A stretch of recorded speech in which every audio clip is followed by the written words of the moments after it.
Hey guys, Johnny V here, and we've got a great show for you this week. First off, we're going to be counting down our Toy Story winners, then we're going to give you tons of tips and tricks to help hone your skills, and now, let's share the winners from our most recent challenge, the Toy Story Challenge. Allison, how are the submissions this week? Well, John, I gotta tell you, this week's submissions were among the best ever, and they were super inspiring. It's clear that our players have a lot of love for Toy Story, and it just made our week. Let's take a look at their amazing creations. At number 5, we have the City Dump, created by True Pumpkin King. Remember the epic finale at the end of Toy Story 3? This one plays on a lot of the themes seen there, and it really brought us back to the magic of Toy Story.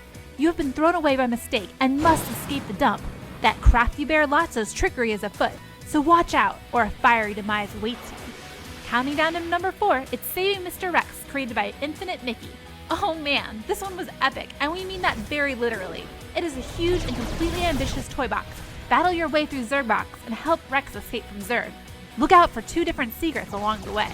Moving on to number 3, we have Woody's Roundup, created by Joe D.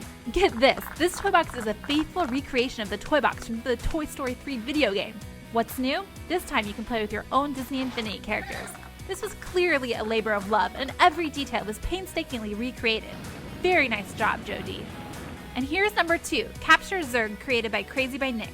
Any opportunity to go to battle with Zurg is a good thing as far as we are concerned. And this one allows you to do just that, well, kind of, in a pretty hilarious way. Aliens have invaded your ship. Drop him in the ship's pen, then capture Zurg in his secret lab, and bring him to the asteroid pit. Zurg looks a little cuddlier than usual in this toy box, but we won't hold it against him. And taking the number 1 spot, it's the best toy box for the week worldwide. It is the Big Room, created by NREM. We just have to say that this is one of the best overall toy box submissions that we have seen to date, and it is just amazing. It is a note-for-note recreation of Andy's room with a ton of things to see and do. If NREM isn't a game designer, he should be, because this toy box is just about as cool as it gets. There are enemy toys, a mini soccer game, a racetrack, and tons more. Great job at winning the number 1 spot, NREM. Okay everybody, so our next challenge is focused around a holiday that's right around the corner. And we want you guys to make some amazing toy boxes based on Thanksgiving Day parades. Some quick examples of things to include? How about a Disney character marching band? Take those toy box townspeople and build the most amazing parade you can think of. Oh yeah, and before we go, as promised, we have a couple of toy box tutorials from the guys at Avalanche Studios, creators of Disney Infinity.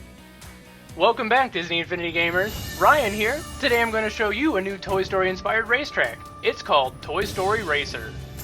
The first thing to remember when building a track the computer racers can use is to make sure your track doesn't have any gaps between track pieces.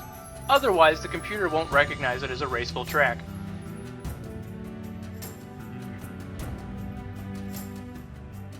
If you want to add a jump to the racetrack, you can place the ramp toy right onto the racetrack and the computer racers will know to use the jumps. So when you design a racetrack like this one, there are a few ways you can go about doing it. One way is to lay the track down first and then put the major terrain blocks down to fit the track. Or you can do it the opposite way and build your terrain first and then make the track fit the terrain. Both ways are advantageous in certain situations, and I end up using both as I build tracks. If you want to use the racetrack split or junction piece in your track, you need to be careful as to how you design the split. The computer racers will always choose the fork on the right, so you need to make sure the direction connects all the way through to be a part of the unbroken track. The last thing to do when building a computer-friendly racetrack is to see if you've put it all together right. You do this by simply approaching the finish line piece while in a vehicle. If everything has been done properly, you will see an orange beacon and be prompted to start the race challenge. The Toy Story Racer toy box will be available for download later this month, so please stay tuned for more details, and thanks for watching. Alright, was that cool or what, guys? And now, let's check out tips and tricks. Today I'm going to show you one of my favorite ways to make a shortcut in a racetrack, and I call it the air bridge. You can build the air bridge by lining up many fan toys which can be found in the action toys. As you can see, you can do many tricks as you float on the air, which is great for building up your turbo. And there you have it. Thanks for tuning in. Check back later for more tips and tricks. Alright, well that's it for this week. Don't forget to get your submissions in by Wednesday, November 13th to be considered for this challenge. Keep building those toy boxes and submit them for bragging rights around the world. Remember, if you can dream it, you can do it. Give it your best shot and show us what you got.